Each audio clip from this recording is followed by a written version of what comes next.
দেখো আজকে কি রান্না করব। উচ্ছে আলু সজনার ডাঁটা দিয়ে সর্ষে বাটা দিয়ে চচ্চড়ি করব। তো তেল বসিয়ে দিয়েছি, তেল আমার হয়ে গেছে। আর এখানে দেখো ভাত উঠেছে। আর বাইরে যা রোদের তাপ, হ্যাঁ মিস্ত্রিরা দেখো কাজ করছে এই রোদের মধ্যে, অনেক কষ্ট, প্রচণ্ড তাপ রোদের। তো চলো তেলটা আমার হয়ে গেছে।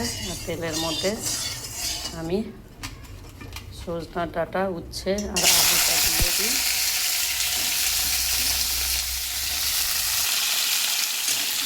এবারে এটাকে ভাজা ভাজা করে নেব। নুন আর হলুদ দেবো পরিমাণ মতন। আর এটা হোক। আর এখানে দেখো আমি কী করবো, সর্ষেটা বাটবো, সর্ষে আর কাঁচা লঙ্কা। দেখো মশলা আমার বাটা হয়ে গেছে। আর এবার এটাকে তুলে নেব। দেখো উচ্ছে আর আলুটা ভাজা ভাজা হয়ে গেছে। এবারে এর মধ্যে আমি সর্ষে বাটাটা দিয়ে দেবো, সর্ষে আর কাঁচা লঙ্কা বাটা দিয়ে দেবো। দিয়ে আর এবার একটু মিষ্টি দেবো এর মধ্যে।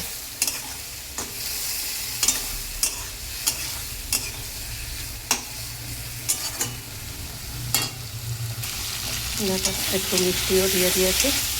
আর তরকারিটা আমার হয়ে গেছে, নামাবো। আর তেলটা না বেশি হয়েছে তরকারিতে আজকে, অনেকটাই তেলটা দিয়ে দিয়েছি।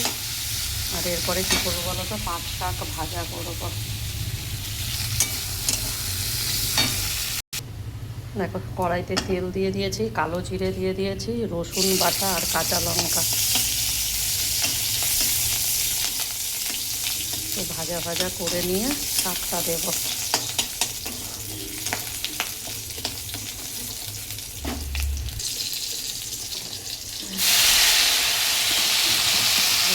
পরিমাণ মতন নুন আর হলুদ দেবো, দিয়ে শাকটাকে ভাজবো। পাঁচ শাকটা, শাকটা আমার ভাজা ভাজা হয়ে গেছে। আর শাকে আমি মিষ্টি দিয়ে দিয়েছি, কেন শাক ভাজাতে একটু মিষ্টি দিতে হয়। তো সেই হিসাবে শাক ভাজাতে মিষ্টি দিয়ে দিয়েছি। আর এরপরে কী করবো বলো তো, এরপর চিকেন রান্না করব। তো শাকটা নামিয়ে নিই। দেখো তেলটা হয়ে গেছে, এবারে আলুটা ছেড়ে দেবো। আলুটা ভাজা ভাজা হলে তারপরে পেঁয়াজ দেবো। দেখো পেঁয়াজটা আমার ভাজা ভাজা প্রায় হয়ে গেছে। এবারে এর মধ্যে আমি চিকেনটা দেব, দিয়ে একটু ভাজা ভাজা করব, করে তারপরে মশলাটা দেব।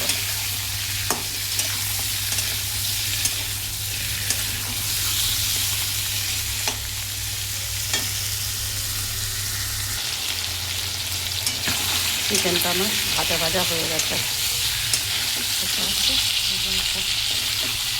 এবারে এর মধ্যে আমি মশলাগুলো দিয়ে দেবো।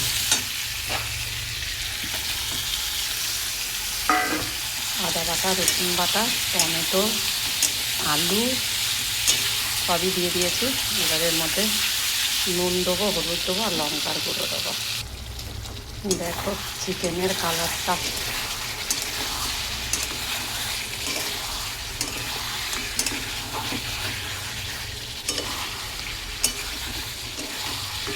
ভালো করে কষাতে হবে।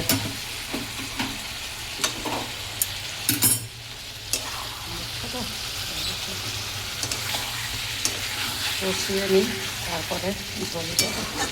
আর এখানে দেখো গরম জল বসিয়েছি। দেখো চিকেনটা কষানো হচ্ছে, এখনো হয়নি। আর কেমন কালারটা এসেছে দেখো। খেতে ইচ্ছা করছে সবার, তাহলে চলে আসো আমাদের বাড়িতে। আর একটু পরে জল দেবো। আর কি দেবো দেখো, এই দেখো কতগুলো গন্ধরাজ লেবুর পাতা ছিঁড়ে এনেছি। তো পাতাটা দেবো, দেখতে থাকো। ঝোলটা দিয়ে নিই আগে। কষানো হয়ে গেছে, এবারে গরম জলটা দিয়ে দিলাম। ভালো করে ফুটলে, কালারটা দেখো মারাত্মক এসেছে না। এবারে নামানোর আগে লেবুর পাতাটা দেব। দেখো চিকেন আমার রেডি হয়ে গেছে। আর এবারে আমি গন্ধরাজ লেবুর পাতাগুলো দিয়ে দেবো, দিয়ে 5 মিনিট বা 10 মিনিট ঢেকে রেখে দেব। দিয়ে তারপরেই বন্ধুরা রেডি হয়ে যাবে আমার গন্ধরাজি চিকেন। আর আজকের ভিডিওটা তোমাদের কেমন লাগলো একটু লাইক কমেন্ট আর শেয়ার করো। দেখা হচ্ছে নেক্সট ভিডিওতে। টাটা বাই সবাইকে।